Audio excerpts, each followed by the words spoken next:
Hello everyone. This is going to be the video for the second part of chapter 3. So in this video we're going to talk a bit more about matter and energy. So we're going to talk about and distinguish between physical and chemical properties and physical and chemical changes when we're talking about matter. And I'll also ask you by the end of these slides to be able to understand and explain the law of conservation of mass. If you can remember, we kind of talked about that just a little bit in chapter 1, but we'll have a little bit more an in-depth discussion about the law of conservation of mass. So first and foremost, remember we're thinking about matter. So matter makes up the world around us. It's anything that takes up space, aka has volume, and has mass.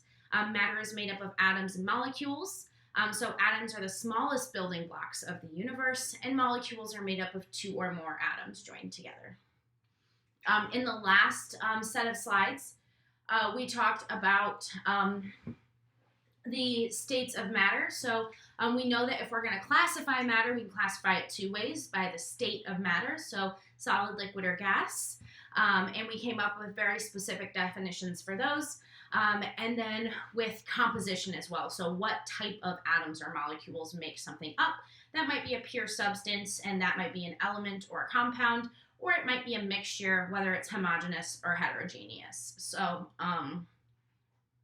that's kind of what we talked about. This is what we have in our brains. Let's talk a little bit more about some of the properties of matter and how they may change.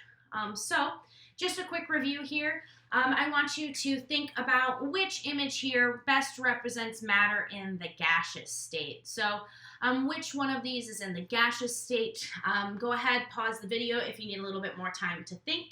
But spoiler alert, it is picture C. So remember that gases are constantly moving around and away from each other. They're not interacting with each other.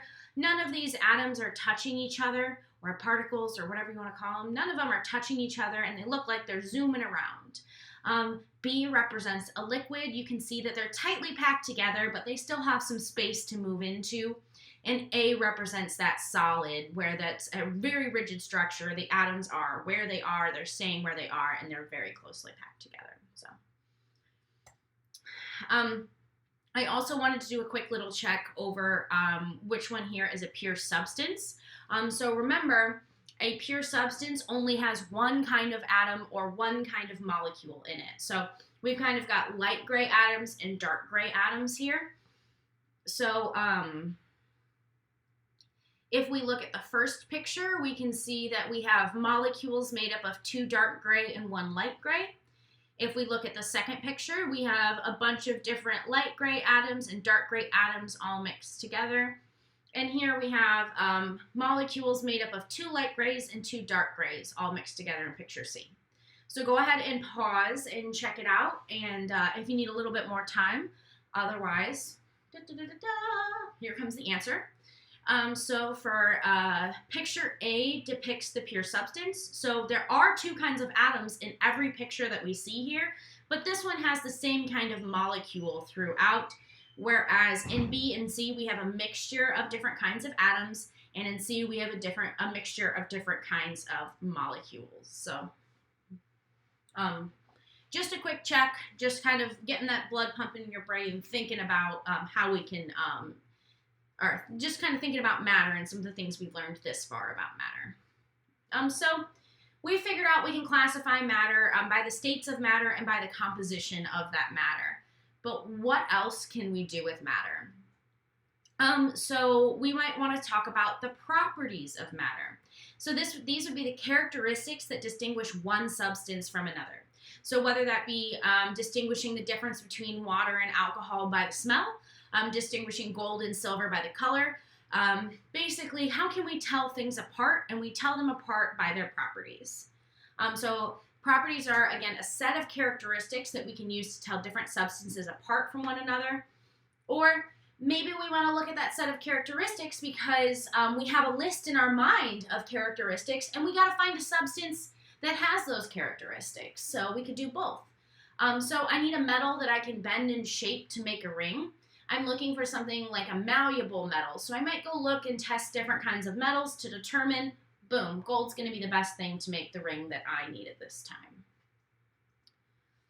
So there are two different types of properties. So you might have a physical property or a chemical property.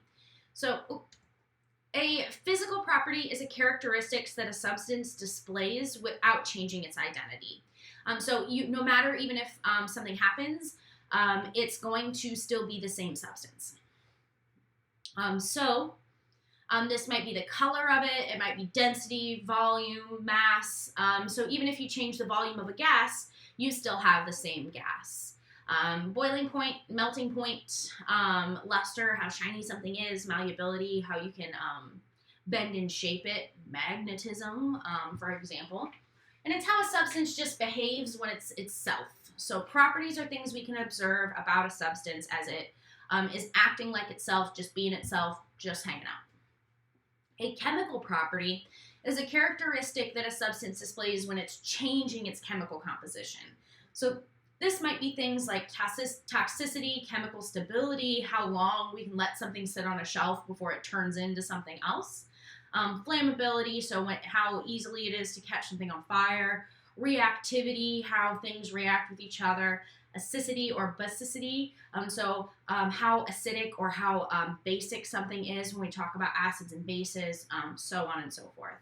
So it's how a substance behaves as it changes into something else. So a physical property is it staying the same thing. A chemical property is talking about changing the chemical composition of it, changing the makeup and rearranging those atoms. What happens when we do that? So I do want to say quickly, though, that it's very important to be able to distinguish between physical properties and chemical properties. So you got to be able to know that a physical property is a characteristic that a substance displays on its own when it's itself, whereas a chemical property is when it changes chemical composition. You should be able to kind of look at something like from one of these lists and determine whether or not it's a chemical or physical property. Now, you don't have to necessarily memorize these lists, but you should be able to actually understand that definition and think it through if I give you something. If something boils, it's just going to be its same self. All you're doing is changing it from a liquid to a gas. That's just a physical property. There's nothing changing about that substance. However, if I, again, have something that's sitting on a shelf for a while that degrades over time into another substance, that chemical stability is a chemical property because it's changing from one thing into another thing, for example. So I'm kind of talking a little bit about changes in matter, but we have we have physical properties and chemical properties, but we also have physical changes and chemical changes. So a property is that behavior, but the change is what's happening to it. So you should be also able to distinguish between properties and changes. Because we can observe properties of matter, we can also observe how they change when matter changes. So changes in matter are either classified as physical or chemical, okay? So a physical change is when matter changes appearance, but not the actual makeup. So again, it's the substance changing its form, but it's still the same core substance in the end. So you still have the same chemical you started with, but it just may look different.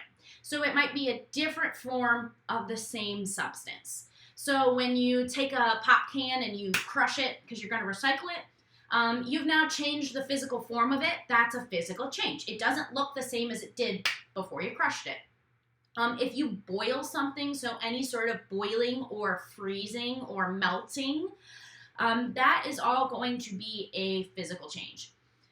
So I still have, like in my coffee pot or whatever you want to call it over here, I have water molecules down here. You can see that it's got the one red oxygen, the two white hydrogens.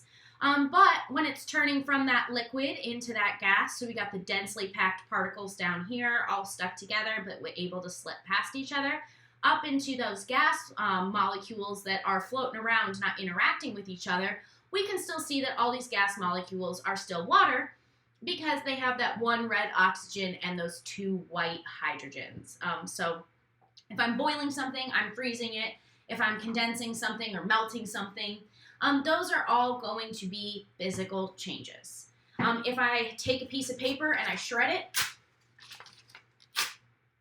that's going to be a physical change. I still have the same piece of paper I did before, but it looks different before I started tearing this note card up. If you mix sand and water, like when you go to the beach in the ocean, it might look just a little bit different, but all I still have in the end are water molecules and sand molecules.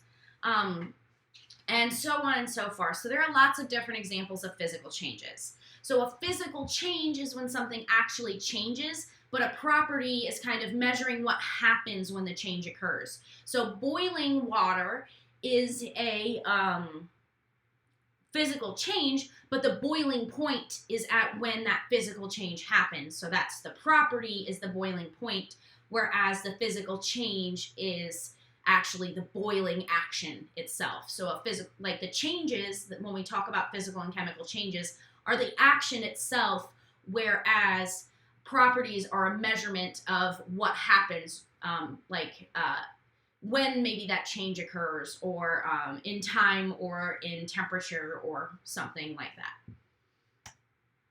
So what I want you to do is look at the picture I have up on your screen here so that you can kind of start to become familiar with how things change. And so in my Erlenmeyer flask here, this is an Erlenmeyer flask, not a beaker, promise, Erlenmeyer flask. I know everybody calls them beakers, they're Erlenmeyer flasks. So this is an Erlenmeyer flask. So what I want you to do is try to identify what's going on when I'm boiling water. So in my Erlenmeyer flask, I have all these water molecules. Remember, 1 red, 2 white, that's a water molecule, and I can see that each of these molecules is the same.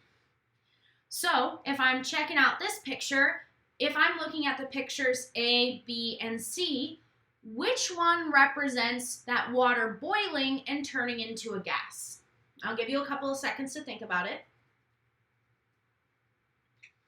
Pause the video if you need to, because here comes the answer.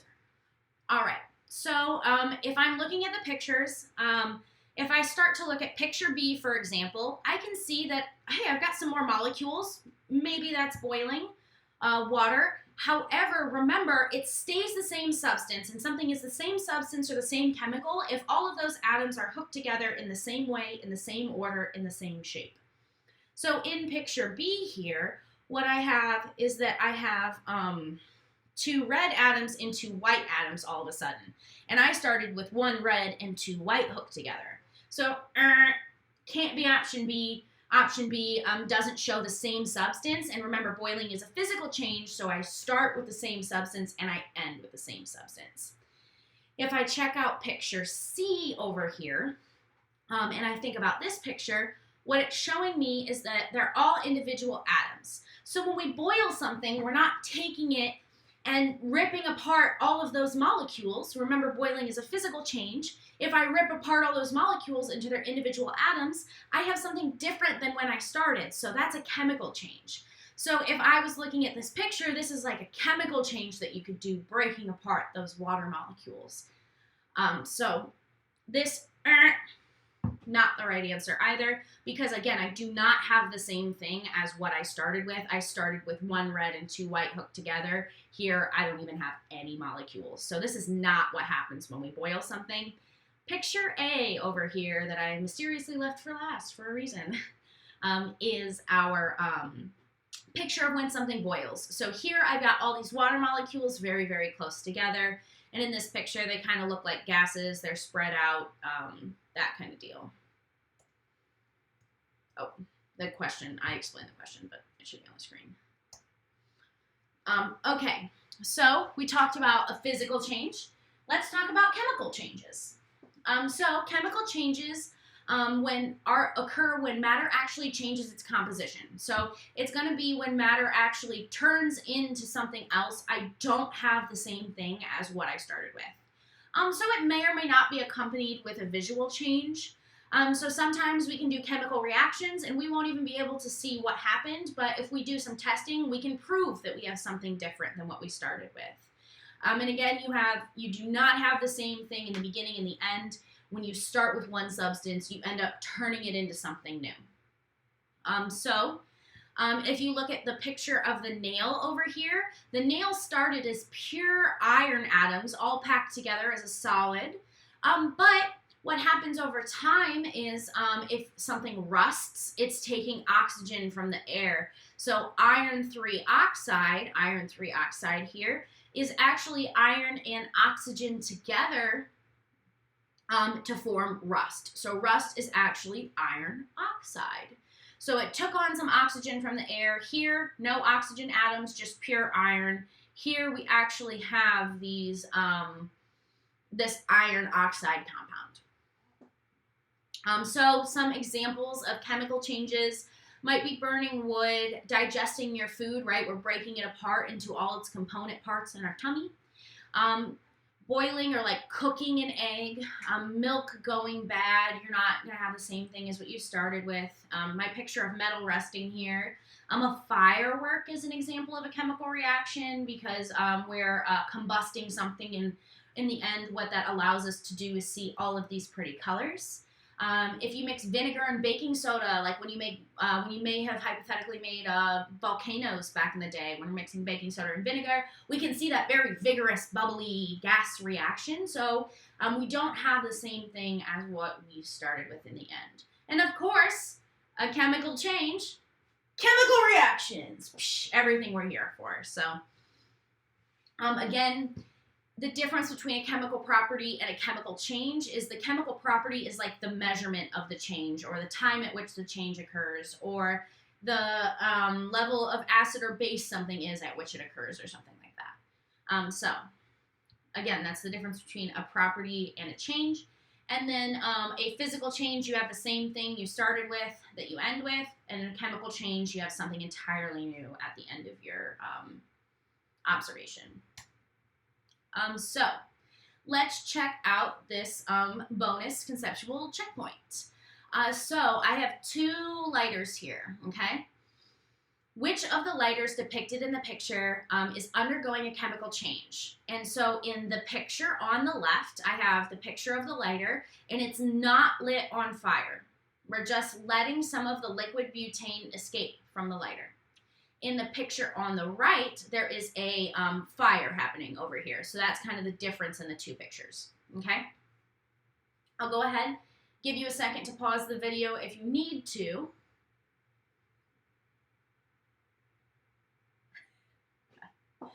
So pause the video if you need to. I'm going to go ahead and go again over the answers here. So if I'm looking at the picture of the lighter on the left, I see that I have liquid butane in my lighter, and I have gaseous butane outside of my lighter. So what this is showing is I have the same molecule before and a same molecule afterwards. I'm just going from liquid to gas. So this is actually a physical change. I haven't actually struck the lighter. I'm just, holding down the button, letting out the gas, wasting my lighter in this picture. So I'm just letting that butane gas out. Same thing here we started with. Same thing here, just in a different state of matter, going from liquid to gas. Carbon dioxide, in the second lighter, what I see is down here, I still have that same liquid butane, but when I light it on fire, it now turns into carbon dioxide and water. So I have 2 different kinds of molecules up here, and they're different than what I started with. So I can see that I have something entirely different. So what I'm doing is when I create this fire, all of this energy, I'm able to convert these butane molecules and some oxygen from the air into water and carbon dioxide. So I'm getting those hydrogens from the butane to make the water, and I'm getting the carbons from the butane to make the carbon dioxide. The black atoms are going to represent carbon. So now we have 3 different kinds of atoms we can look at. We have oxygen is red, carbon is black, and hydrogen is white. So here again, I have something, I have butane down here, and up here I have carbon dioxide and water. So I'm going to say the right-hand lighter is the one that actually represents the chemical change, and the left-hand lighter represents a physical change. So this is also a good slide to look at to understand the difference between that physical change and a chemical change. We got to talk a little bit about the law of conservation of mass. So remember in chapter 1, all the way back when we were talking about Lavoisier and the scientific method, He's back, back again. Lavoisier's back, back, tell a friend. I like Lavoisier. He'll come up again this semester too. But so the law of conservation of mass, we talked about it before, but now we're going to get a little bit more into the nitty gritty. Says that matter is neither created nor destroyed in a chemical reaction. We're taking all of the same atoms and we're just rearranging them, maybe from one kind of molecule like butane into another kind of molecule like water and carbon dioxide when we were just looking at our lighters. The law of conservation of mass, again, says, you might rearrange something, but in the end, you still have that same amount of matter. You have the same amount of stuff. Remember, Lavoisier was measuring the amount of mass in a sealed container with air in it before and after a combustion reaction, so before and after he lit it on fire. And he had the same amount of mass in each jar, and that's what led him to this law of conservation of mass. So we're saying matter is neither created nor destroyed in a chemical reaction. So during chemical changes or physical changes, the total amount of matter remains constant.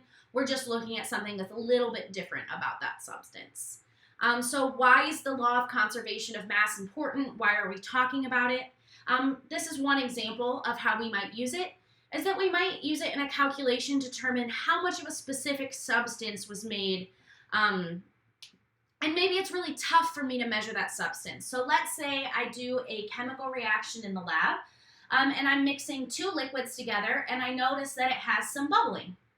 So I measure the amount of mass of my individual liquids, and then I mix them together, and then I measure the mass of that mixed substance. I can figure out how much gas was given off on that reaction by taking that first mass of the two, adding it up, and then subtracting out the mass of that liquid product so I can figure out how much gaseous product I have.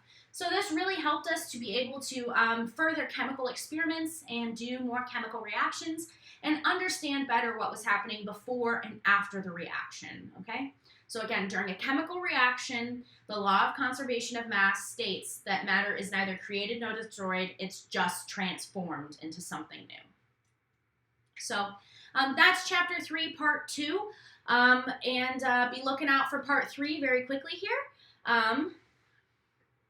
That's that.